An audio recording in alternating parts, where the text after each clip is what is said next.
क्या क्या होता है, क्या बताए। यदि ये केमिकल रिएक्शन होता है और उसमें एनर्जी का चेंज होता है तो उसको हम लोग इंथैल्पी चेंज कहेंगे, है ना। जो जनरली एनर्जी चेंज कहलाता था उसको हम लोग क्या कहेंगे, इंथैल्पी चेंज कहेंगे। ठीक है, तो enthalpy change when 1 mole of reactant undergo in complete reaction in suitable reaction condition. यदि रिएक्टेंट कंप्लीटली कन्वर्ट हो जाता है प्रोडक्ट में, जो कंडीशन उसके लिए चाहिए होगा रिएक्शन के लिए, नहीं जैसे देखते हो एरो पे लिखा रहता है इतना केल्विन टेम्परेचर, इतना प्रेशर, तो वो दे करके जब रिएक्शन कंप्लीट होगा और अमाउंट ऑफ एनर्जी जब रिलीज या एब्जॉर्ब होगा तो उसको क्या कहेंगे हम, इंथैल्पी चेंज ऑफ रिएक्शन। यदि इसी इंथैल्पी चेंज को हम 298 केल्विन टेम्परेचर और 1 एटीएम प्रेशर पे देखेंगे, है ना।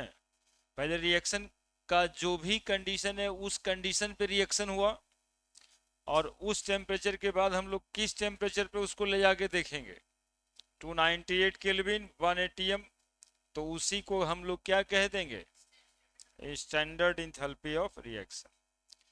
दोनों के लिखने में थोड़ा सा अंतर होता है, इसको डेल्टा एच रिएक्शन लिखते हैं, इसको डेल्टा एच नॉट रिएक्शन लिखते हैं।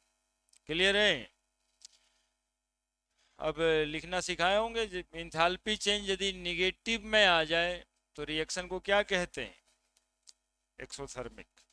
और यदि पॉजिटिव में आ जाता है तो क्या कहते हैं, यदि डेल्टा एच निगेटिव लिखा हुआ है मतलब कौन सा रिएक्शन लिखा हुआ है, एक्सोथर्मिक रिएक्शन लिखा हुआ, और यदि पॉजिटिव में लिखा हुआ है मतलब एंडोथर्मिक रिएक्शन लिखा हुआ। अब जैसे यहाँ पर इस तरह से प्लस 100 जूल था तो इसका इंथैल्पी हम लोग माइनस 100 जूल लिखे, रिएक्शन को क्या कहेंगे, एक्सोथर्मिक।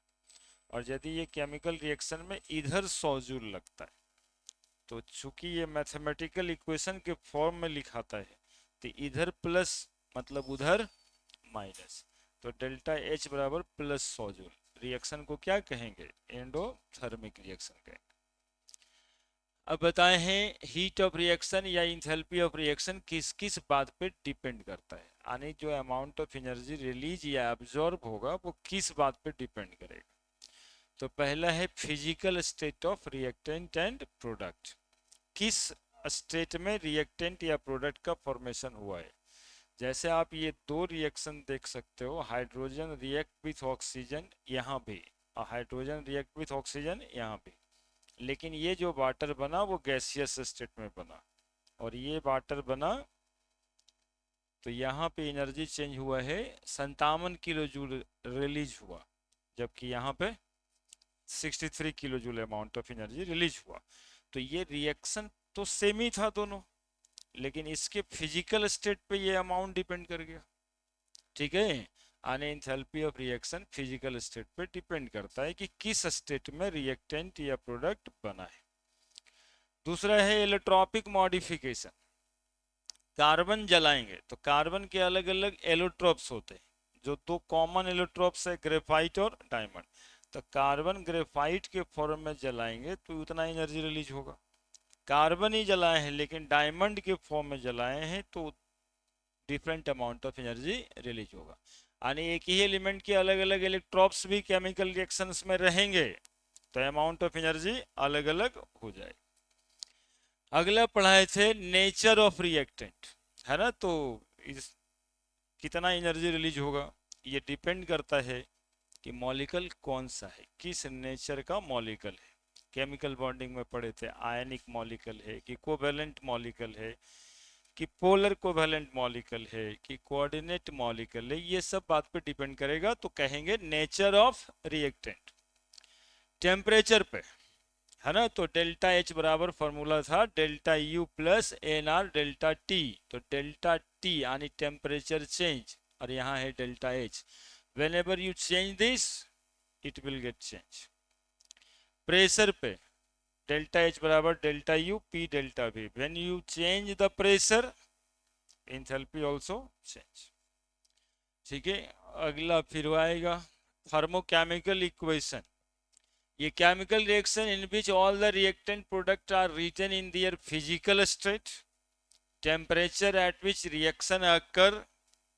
यदि एक केमिकल रिएक्शन को फिजिकल स्टेट के साथ लिखते हैं, टेम्परेचर भी लिखते हैं, और जो एनर्जी रिलीज या एब्जॉर्ब हुआ वो भी लिखते हैं, तो that chemical equation is called as thermochemical equation. है ना, बैलेंस तो होना ही चाहिए।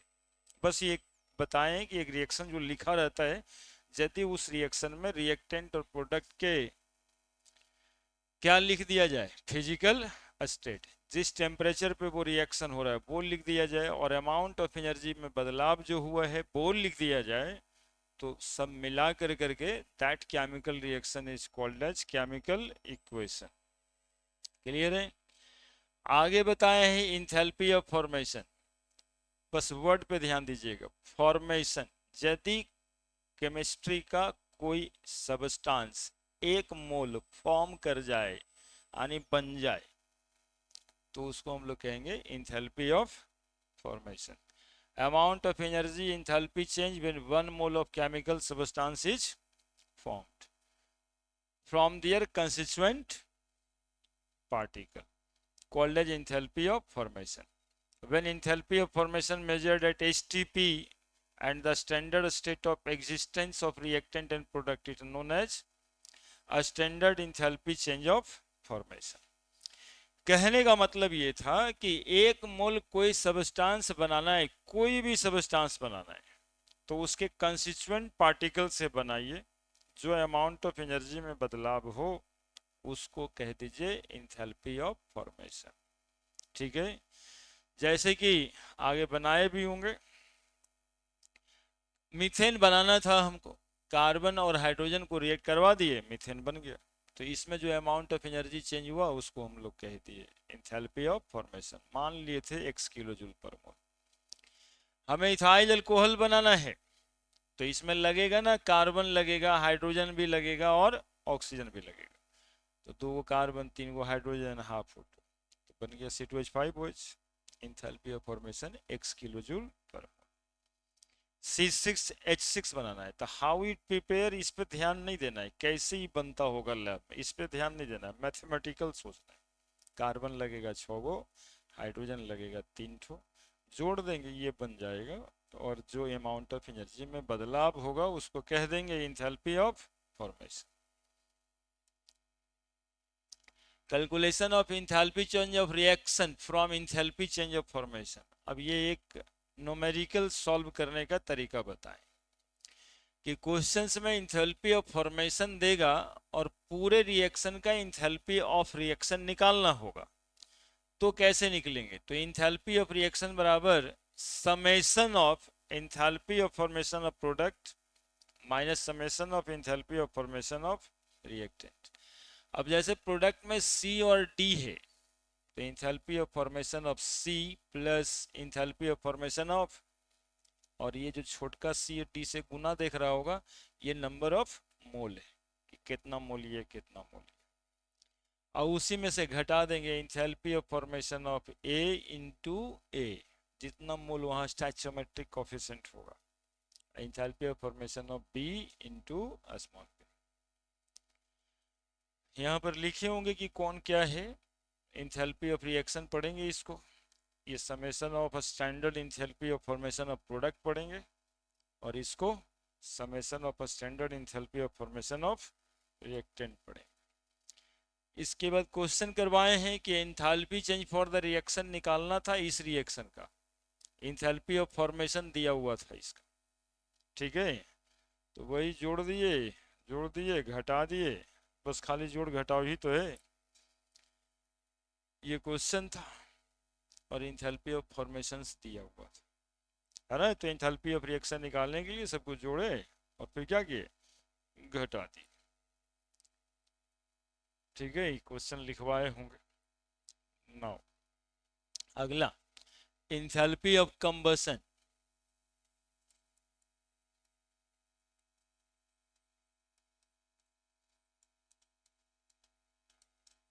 अब बहुत सारा रिएक्शन में सिर्फ इंथैल्पी ऑफ जोड़ेंगे, है ना। Enthalpy of combustion